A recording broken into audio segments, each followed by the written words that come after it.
Hi, this is Rob Polinick from C3 Method. I just finished an arm workout and I thought I'd share my two favorite tips for building bigger, fuller biceps. So the two tips, tip number one is to pump and then stretch. So in today's workout, I started with an overloaded version of a one-arm cable curl. And in this version, I was purposely not getting a full extension, and I was doing it relatively heavy for me. So that way there was a little bit of like a body English, and I was bracing on the machine. But the idea is I was doing the shortened range of motion and really filling up the bicep with fluid. Then in the second movement, I did standing barbell curls, which is a nice heavy movement that pulls the arm down into a full extension. Now, I didn't let my arms relax at the bottom. I did still keep them semi-tight, semi-contracted, but it pulls open that pump that we create in the first movement.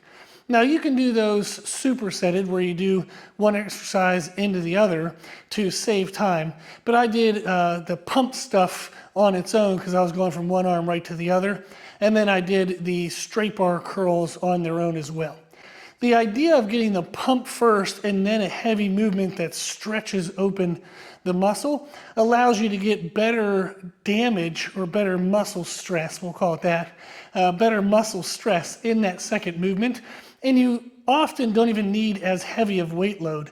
Since the muscle is already pumped up, it actually creates a bit of a fatigue, almost like pre-exhaust, like doing leg extensions before leg press to get a better focus on your quadriceps. So you're doing a shortened range, big pump on the biceps, then something heavy that pulls the muscle open. And then the other benefit of having the muscle already pumped is it's less stress on the connective tissues. Since the muscle is so pumped, it's taking the majority of the tension away from the connective tissues. So it's a really good technique to use if you're coming back from connective tissue injury and or you just want to save some wear and tear on your connective tissues. So that would be tip number one, is to pump and then stretch the muscle. Tip number two, and again, this is the tips to get bigger and fuller biceps, is to change your hand angles and hand positions. So the first movement was palms up. The second movement was palms up, so that doesn't really reinforce this rule. However, the third movement, I did change my hand angles.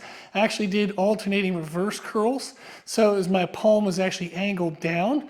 I did that to good form failure, and then I transitioned into a hammer curl and actually let my hands slide up into the top part of the dumbbell to release some of the stress in my grip. And then I did more reps that way. So I did a palm down and then a neutral to complement the palms up position of the first two movements. So those are two great tips you can use to build bigger and fuller biceps. Tip number one is to pump and then stretch. Tip number two is to change your hand angles. Then to finish off the arm workout for myself today, I finished with a superset of dumbbell lateral raises and tricep press downs. And that was just to fill out the rest of the arm. So you can add those in if you want to create a more full arm workout along with the bicep work. So give those two tips a try. I hope you enjoy them. If you have any questions, let me know in the comments section. And thank you for watching.